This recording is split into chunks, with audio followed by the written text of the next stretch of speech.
Vous cherchez à avoir de l'eau chaude sous pression dans des lieux qui ne le permettent pas? Au fond du jardin, dans votre van, dans un chalet ou une yourte non raccordée? Vous cherchez une solution pratique mais qui soit également solide et fiable au meilleur rapport qualité-prix? Nous aussi. Alors on a fouillé, comparé, compilé et assemblé la douche portable dont on avait vraiment besoin. Dans cette vidéo, on va vous présenter tout le potentiel de cette douche, mais également ses limites. On vous montrera comment la monter vous-même, de différentes manières, au cas où vous n'auriez pas la possibilité de vous procurer certaines pièces. Et enfin, on vous racontera les tests qu'on a faits et les conclusions qu'on a pu en tirer pour optimiser l'utilisation de cette douche inox manuelle. Revenons donc à notre douche et à son but principal, se laver évidemment. N'importe où, chez soi, que ce soit comme plan A ou comme plan B en cas de panne, sur la route, en camping, en forêt, etc. L'eau mise sous pression manuellement permet de prendre une vraie douche agréable et de se laver les cheveux correctement. Personnellement, ne plus devoir laver les cheveux de ma fille avec une cruche, ça a tout changé. D'ailleurs, nous utilisons cette douchette, qui est aussi pratique dans ses mains que dans les miennes. Le vrai plus de cette douche, c'est qu'elle est en inox. On peut donc y verser de l'eau chaude ou même la chauffer directement, mais ça, on vous l'expliquera un petit peu plus tard dans la vidéo. En cuisine aussi, elle peut être très pratique. Les adeptes vous le diront, la vaisselle avec de l'eau sous pression est non seulement plus efficace, mais aussi plus économe en eau. Enfin, au jardin aussi, elle se révèle pleine de potentiel. Qu'il s'agisse de nettoyer des outils, des légumes sortis de terre, des jeux pour enfants, des bottes, une voiture, un chien, bref, tout un tas de choses. Et je l'ai même déjà utilisée à vide pour aller nettoyer des endroits inaccessibles de notre machine à expresso avec l'air comprimé. Vous l'aurez compris, ce n'est pas une simple douche, c'est un véritable outil multifonction du quotidien qui ne nécessite pas d'électricité. D'ailleurs, si ce genre d'accessoire vous plaît autant qu'à nous, on vous invite à liker cette vidéo et à vous abonner parce qu'on vous prépare plein de chouettes vidéos pour cette année et ce serait franchement dommage de passer à côté. Mais voyons tout de suite comment assembler votre propre exemplaire afin qu'il corresponde exactement à vos besoins à un prix plus accessible que dans le commerce. En effet, on trouve plusieurs modèles de douches de ce genre à acheter toutes faites. Généralement, elles sont en plastique, parfois noires pour pouvoir les chauffer au soleil. Je ne sais pas vous, mais nous, on habite en Belgique et les douches solaires n'ont jamais été un grand succès. On a donc préféré se diriger vers un modèle en inox dans lequel on pourrait verser de l'eau chaude sans crainte de l'abîmer, voire même le faire chauffer directement. On a donc commandé un pulvérisateur en inox de la marque Vevor. Ils sont disponibles dans 5 tailles différentes, allant officiellement de 4 à 12 litres. On a opté pour le plus grand modèle et on a constaté que le réservoir pouvait contenir jusqu'à 15 litres et demi. Mais concrètement, il faut garder de la place pour l'air car c'est lui qui va permettre la mise sous pression. Donc 12 litres, c'est le volume d'eau maximum pour une utilisation confortable et efficace. Maintenant, passons au montage. La première solution est la plus esthétique, mais elle nécessite un raccord assez inhabituel que vous ne trouverez probablement pas dans un magasin de bricolage classique. Rassurez-vous, votre recherche sera de courte durée, on vous a mis des liens en description. Commencez par dévisser cette première pièce à la main et la seconde avec une clé. Si au passage vous constatez que la pièce du dessous n'est pas serrée à fond, resserrez-la délicatement, sinon ce ne sera pas étanche. On le sait, on a eu le coup. Mais attention, ne faites pas d'excès de zèle non plus, car cette pièce n'est pas des plus solides. À force de la serrer, desserrer et resserrer encore, on a fini par la casser. Si cela devait vous arriver, contactez le SAV de Vevor, ils sont super réactifs et ils vous enverront la pièce de remplacement. Faites quelques tours avec du ruban téflon pour l'étanchéité, venez visser votre raccord et serrez-le à fond. Si plus tard vous constatez que l'étanchéité n'est pas parfaite, recommencez cette étape avec plus de ruban téflon. Si vous n'avez pas réussi à vous procurer ce raccord magique, il existe une autre possibilité. Sans rien desserrer du tout, venez simplement dévisser le collier de serrage qui tient la poignée du pulvérisateur et détachez-la. Vous allez constater que c'est assez difficile, donc vous pouvez aussi couper directement dans le tuyau en plastique. Insérez alors dans le tuyau ce raccord qui sera lui bien plus facile à trouver en magasin de bricolage. Utilisez le collier de serrage que vous avez récupéré de la poignée. Voilà, dans un cas comme dans l'autre, vous pouvez maintenant attacher n'importe quel flexible de douche, neuf ou d'occasion. N'oubliez pas le petit joint noir pour l'étanchéité. Ensuite, il y a plusieurs possibilités. Première solution, ajoutez un bouton stop douche et un pommeau normal, neuf ou de récupération.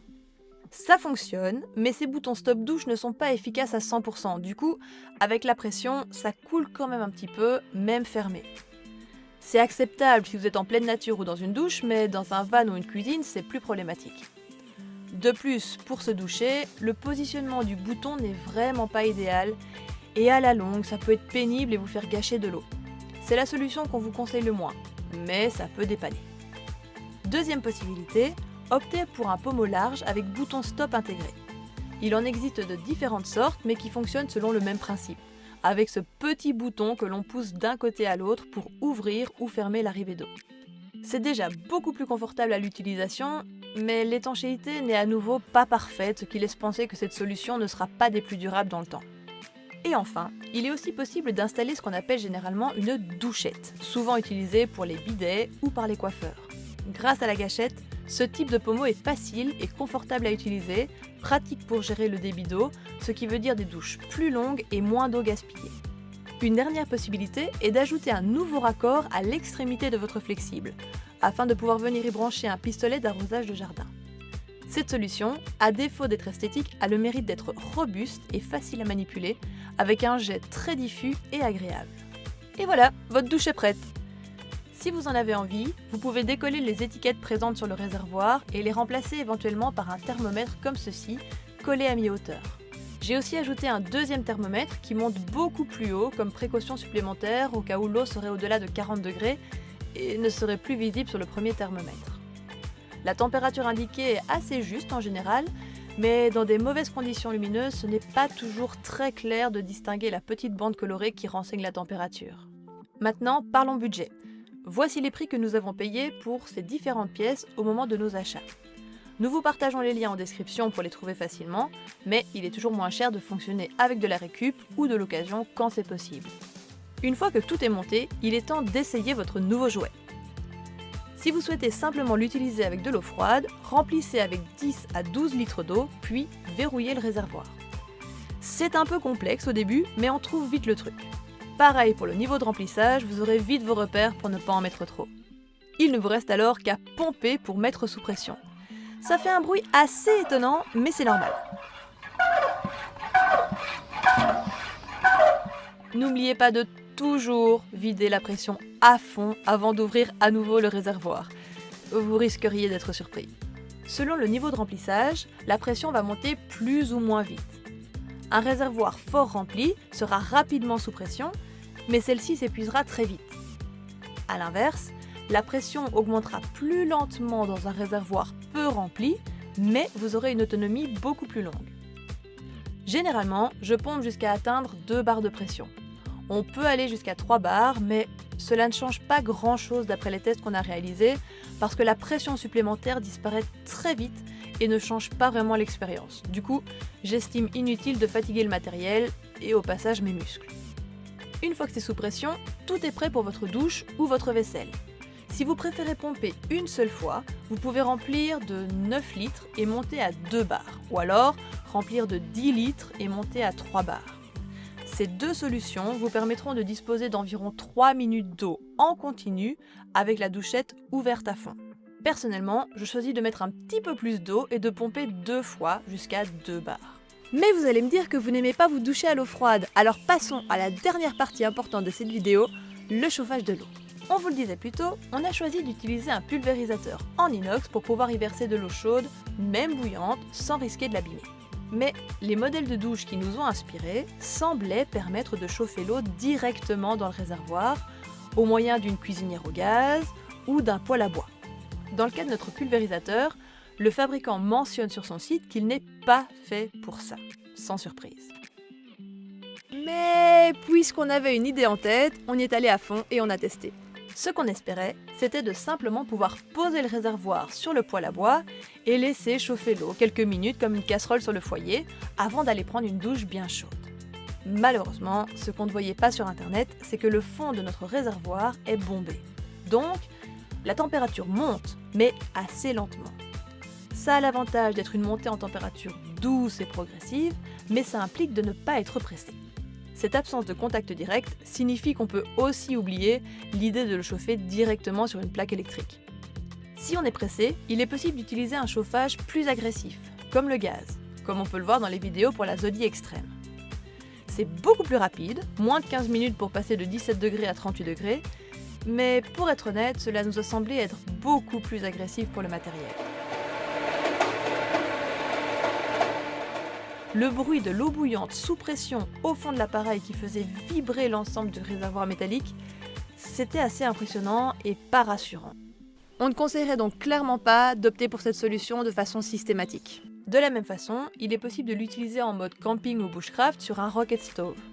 Oui, ça fonctionne, mais à nouveau, ça nous a semblé inutilement agressif pour le matériel. De plus, les flammes noircissent directement le fond, ce qui va être pénible après pour manipuler et stocker sa douche proprement. Du coup, que faire ? Eh bien, la solution qui nous semble la plus simple et qui évite en plus des manutentions lourdes et périlleuses, c'est de faire chauffer une bouilloire sur le feu de votre choix, de la verser dans le réservoir après y avoir mis un peu d'eau froide et d'en rajouter jusqu'à la température désirée. Petite astuce personnelle, si vous ne voyez pas bien la température sur les thermomètres autocollants, je trouve qu'utiliser un thermomètre filaire de cuisson ou une petite sonde de température comme celle-ci est super utile. C'est aussi l'occasion de constater que les thermomètres autocollants sont d'accord avec mon thermomètre de cuisson. On a fait quelques tests pour vous aider à savoir quelle quantité d'eau chaude vous devez ajouter à votre eau froide en fonction de la température à laquelle vous démarrez. Vous pourrez retrouver ce tableau et toutes les autres infos pratiques précédentes dans le document à télécharger en description de la vidéo. Côté entretien, le diamètre de l'ouverture ne facilite pas les choses. Videz et laissez sécher autant que possible après utilisation, et si malgré tout votre douche a besoin d'être nettoyée, il existe de longs goupillons qui pourront vous aider. Vous voilà pleinement équipé et informé. Il ne vous reste qu'à vous abonner et à liker cette vidéo avant de passer à la suivante. Et si vous réalisez votre propre exemplaire, taguez-nous sur votre publication pour qu'on puisse voir le résultat. Bon amusement!